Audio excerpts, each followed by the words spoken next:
ओम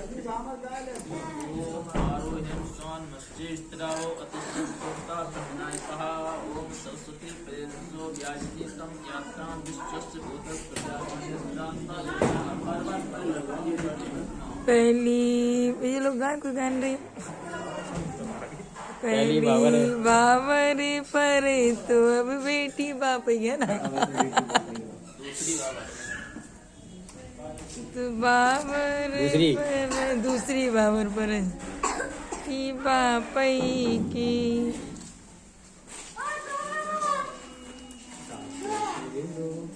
सात बचन बचन है यार लोग बन रहा है तो बता काट रहा हूँ कोई बात नहीं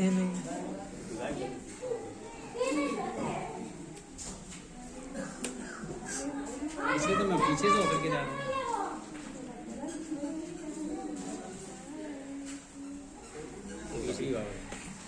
तीसरी बावरी परे तो अब बेटी बापई की चौथी है अब चौथी हाँ चलो जी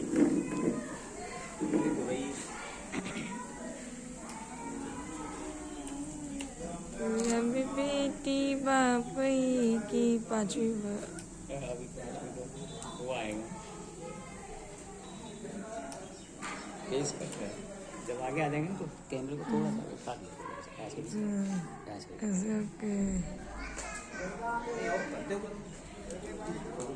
पूरे पूरे के पूरे साथ हो रही है ना कट्टू कट डाल देंगे बंद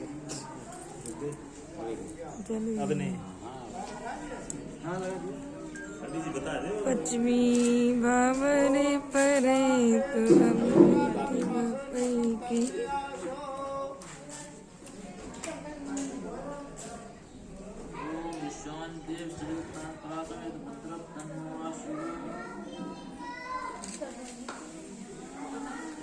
परे तो अब बेटी बापई की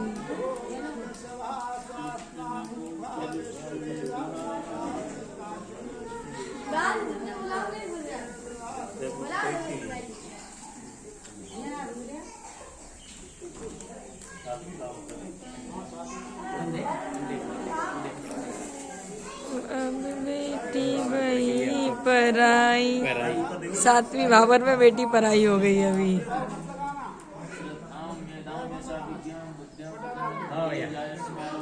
अब दुल्हन आगे चलेगी ना अब 7 फेरे हो गया अब तुरंत दोबारा फिर आगे चलवा दो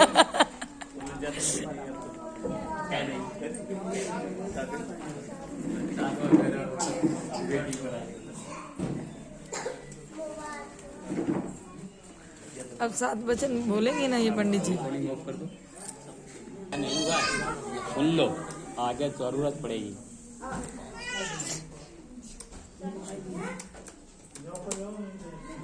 हमारे हिंदू धर्म में विवाह कैसे होता है देख सकते हैं आप दोस्तों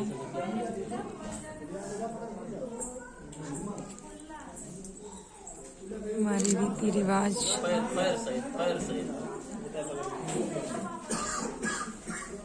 से पैर पकड़वा कर आप लड़के ये धान की ढेरी लगा करके अच्छा उसको मिटाया जाता है 7 ढेरियाँ लगा करके अच्छा पहले लड़का करता है और ऐसे लड़का करेगा लड़की अच्छा ये हमारे हिंदू धर्म का आदत है पूरा परिवार अच्छा अभी आज इनके वचन देखते करवा ही नहीं पाएगा ये जो आप धुआं देख रहे हो हाँ ये देख सकते हैं यह अग्नि प्रज्वलित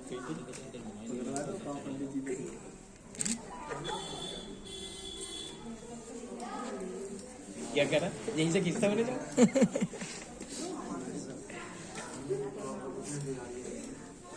करो ध्रुव तारा साथ में होंगे और सूर्य भगवान को प्रणाम करो प्रणाम कर लो सूर्य भगवान को जय सूर्य भगवान ध्रुव तारे को दर्शन करो आंखें खड़ा करके नमो नमः नमो नमः ओम सूर्याय नमो नमः हाँ 7 वचन आप सुनाइए पंडित जी भी 7 वचन सुनने जा रहे हैं हाँ सुनाने जा रहे हैं ना 7 वचन चलिए शिव पार्वती के विवाह में शिव जी ने पार्वती और पार्वती ने शिव जी से कुछ वचन लिए हैं। वो ये है कि कन्या कहती कि हे पति, तीर्थ व्रत उद्यापन तथा ज्ञान यज्ञ दान आदि शुभ कर्म करते समय यदि मुझे साथ रखो अर्थात मेरी सलाह से करो तो मैं आपके बामंग आऊं। तात्पर्य है कि जब भी कोई यज्ञ करें, जैसे आप घर पे अकेले हों, ठीक है, यज्ञ करते हैं तो ये बिटिया के देखने घर में तो उसे बुला लो और जोड़े सहित यज्ञ करो। और कहीं आप ये उद्यापन कर रहे हैं, जो पूजा पाठ बात किया जाता है वो भी साथ करें। दान कर रहे हैं तो दान क्या होता है, जब जोड़े में किया जाता है तो दान का ज़्यादा फलीभूत होता है। और उससे ये होता है कि लड़की जो वाइफ होती है उसको भी ये लगता है कि चलो हमारी कुछ घर में वैल्यू है। अगर अकेले कर लो, अगर पूछो ना तो उससे थोड़ा दुख होगा। तो आपको स्वीकार है कि नहीं स्वीकार है? आवाज आनी है। स्वीकार है, जोर से बोलो स्वीकार है। नहीं तो फिर वो नहीं है ब्लॉग में आता है वो वाले। वो कहते हैं स्वीकृत नहीं, वो करे, अरे बोल गए कुछ ना भूल जा, बताओ। ओम यज्ञ में देवों को अथवा श्राद्ध में पितरों को पूजे तो मैं आपके बामंग आऊं। जैसे मान लो आपके घर में जो पितृ लोग हैं, ठीक है, बहू का भी कर्तव्य बनता है कि जैसे आप पितर हैं, जब वो शादी होके आई है उसके भी पितर हैं। तो जैसे अपने घर में आचरण जब अपने बाप बाप सबका करती वैसे आपके यहाँ करना चाहिए, समानता रख के, उसका भी कर्तव्य बनता है। ऐसे ही आपका है कि पितरों को पूजे तो मैं आपके बामंग आऊं। तो आप स्वीकार है नहीं इसको?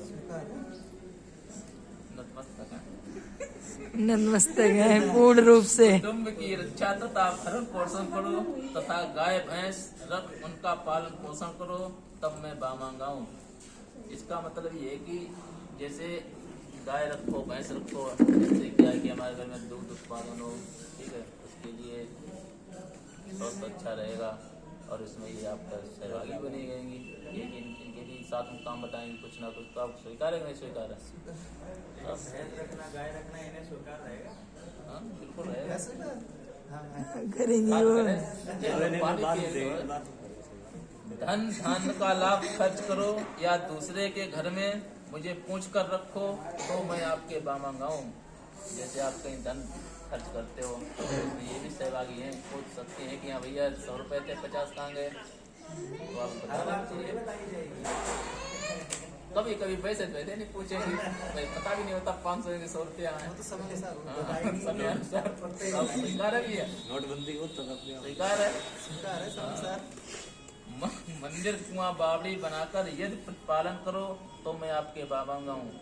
ये मंदिर कुआं होता है, ये समाज सेवा के लिए होता है, ठीक है। जैसे पहले राजा लोग क्या करते थे, अगर भले पब्लिक को लूटा जमींदार वगैरह, लेकिन कुआं बावड़ी को बनवाते थे कि कोई रास्ते में कोई प्यासा हुआ है उसे कम से कम पहले डोल चेड़ के बोल रखते थे तो हमने पानी पीने को मिल जाए।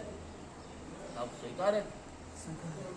देश में या विदेश में क्रय विक्रय कर यदि आप द्रव्य पैदा करें तो मैं आपके बामंग आऊं। जैसे आप बाहर कहीं सर्विस करते हैं या कोई मान लो कोई बिजनेस करते हैं, क्रय विक्रय खरीदना बेचने का काम करते हैं, उससे आपको इनकम होगी, आय होगी, द्रव्य आएगा, पैसा आएगा।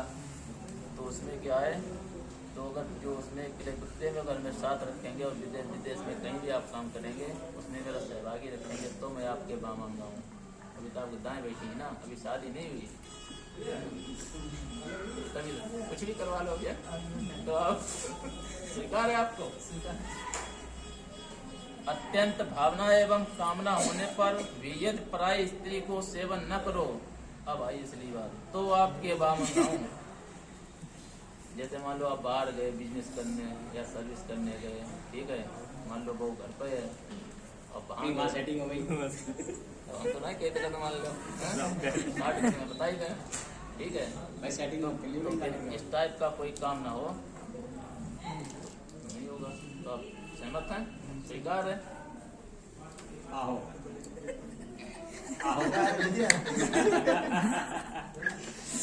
पत्नी के सिवाय दूसरा कोई नहीं होना चाहिए लाइफ में। किया जाता है कि शिव पार्वती के विवाह में शिव जी ने भी पार्वती से कुछ वचन लिए हैं। 7 वचन लिए, 7 में 14 वचन, 7 और 5 12, वो है 12 वचन देने पड़ेंगे आप बोलियो। वो ये कि उद्यान अर्थात उपवन में, उद्यान अर्थात दोपहर और उद्यान अर्थात आधी रात को स्त्री को अकेले नहीं जाना चाहिए। तब पार्वती ने प्रश्न किया कि यदि आधी रात के समय घर में आग लग जाए और कोई दूसरा उस समय घर में नहीं है तो क्या स्त्री को बाहर निकलना चाहिए? तब शिव जी ने कहा कि आपातकाल में कोई रुकावट नहीं है। आपातकाल भी। तब तो पार्वती जी ने कहा कि तब आपका यह कहना मुझे स्वीकार है। स्वीकार आवाज आनी है। हाँ। स्वीकार है, जोर से तब बोलो। शिव जी ने कहा कि मद अर्थात नशा पिए हुए मनुष्य और मद चूते हुए हाथी के सामने स्त्री को कदापि नहीं आना चाहिए। तब पार्वती जी ने कहा कि माँ लक्ष्मी के पूजन के समय तो स्त्रियां हाथी की पूजा करती हैं और उसके सामने होकर ही निकलती हैं। तब शिव जी ने कहा कि उतने के लिए तो स्त्री को उसके सामने जाने की छूट है। तब पार्वती ने उनका ये वचन भी स्वीकार कर लिया। स्वीकार किया। स्वीकार है, स्वीकार है। अब आप बोले, पहले नहीं बोली। तब शिव जी ने कहा कि स्त्री को बिना बुलाए पिता के घर नहीं जाना चाहिए, क्योंकि ऐसा करने से सती जी की तरह उसका भी अपमान होता है। तब पार्वती जी बोली कि जब स्त्री के भाई के लड़का पैदा होता है तो बहन खबर पाते ही बिना बुलाए जाती है और भैया दूज को भी बिना बुलाए जाती है। तब शिव जी ने कहा कि इन दोनों अवसरों पर यदि मायके वालों का पति से विरोध न चलता हो तो स्त्री हर्ष पूर्वक जा सकती है। तब पार्वती जी ने कहा कि ये वचन भी स्वीकार कर लिया है। जैसे मान लो पति से अगर विरोध ही चल रहा है तो फिर खुशी भी हो चाहिए। खुशी अगर मन से फिर तो चाहे जाओ, चाहे महीना बाद आओ, है ना? स्वीकार किया।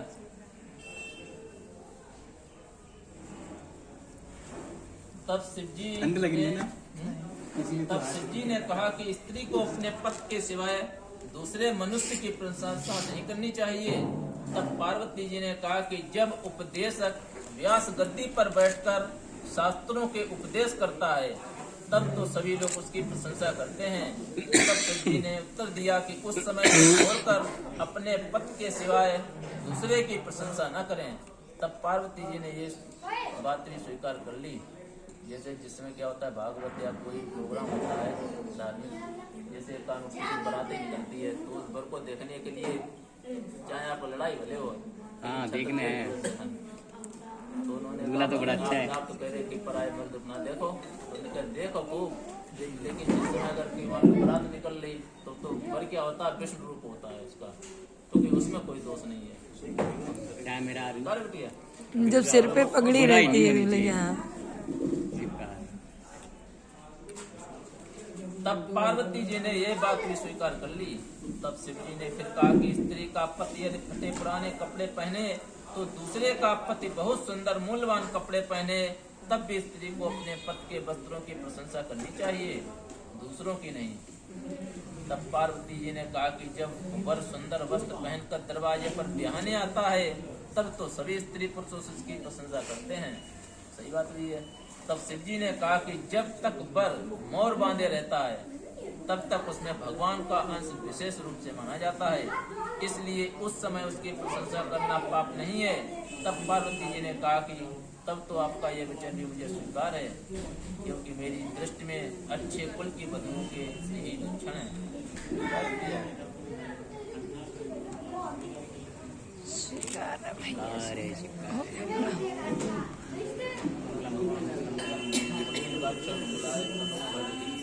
खड़े करके फटा बदल जगह चेंज करो।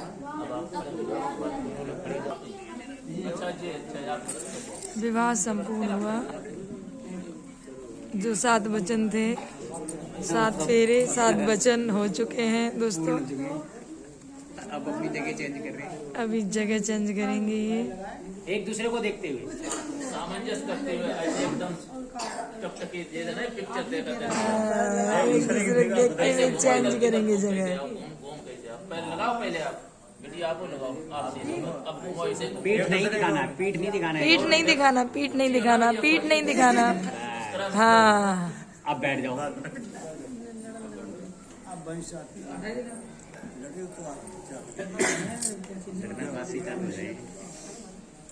अब भाभी वगैरह आए जाओ सब लोग। क्या मैं कह रहा लड़का अभी चलेगी घर पे।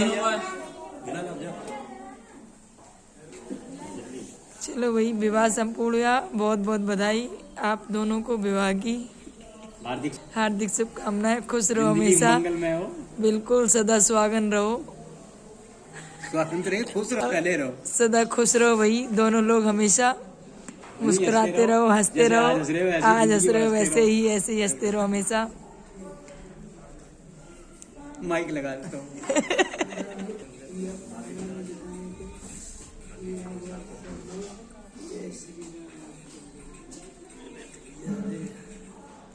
देखिए बिछिया दवाई रस्म हो रही है।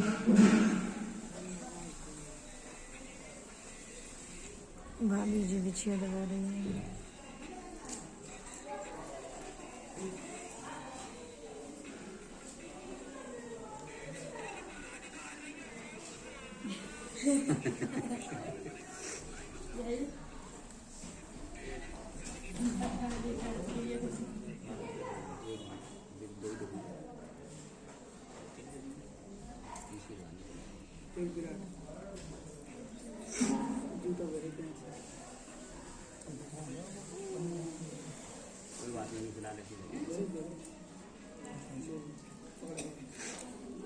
इधर देखना, हाथ लगा लो। हाँ जी, हाथ लगा लो, उधर चेहरा चेहरा इधर कर लो। हाँ भाई, पीछे पे हाथ लगा लो। अरे आप ही पता दो। हाँ वो हाथ लगा लेंगे और क्या।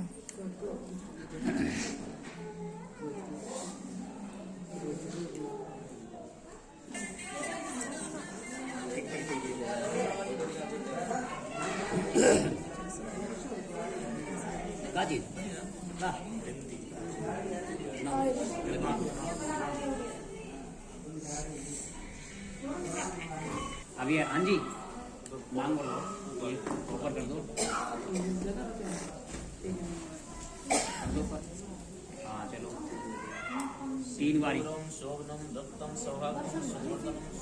पहले हमारे यहाँ कुंवारी लड़की से मांग भराई जाती है, उसके बाद में दूल्हा भरता है मांग। बरोबर, ले जाओ पीछे तक, जहाँ तक ले जाओ। दूल्हे ने मांग भर दी है दुल्हन की।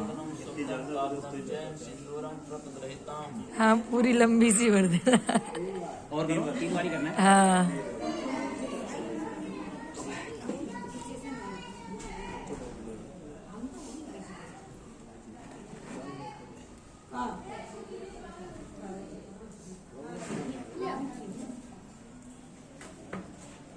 अब इसे हाथ लेंगे, अभी हाथ डालो। अभी आप एल्बो नीचे करो, इधर देखना, इधर बीच में कोई बात नहीं है, इधर देखो।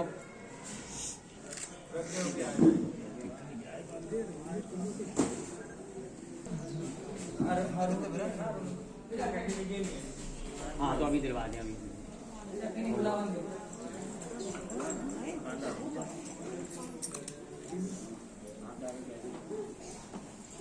मंगलसूत्र मंडप के नीचे पहनाते हैं। हाँ ऐसे पहनना नहीं लोग कोई बच्चन का सारा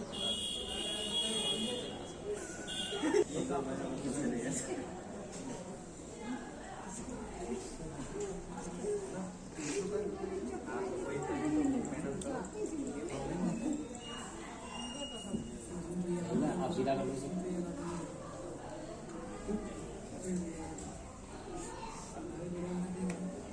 अभी पेंडल कहाँ था? चलिए विवाह संपूर्ण हुआ।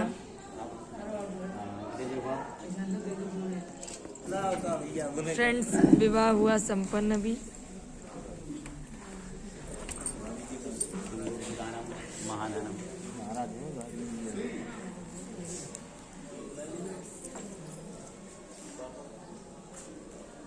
भैया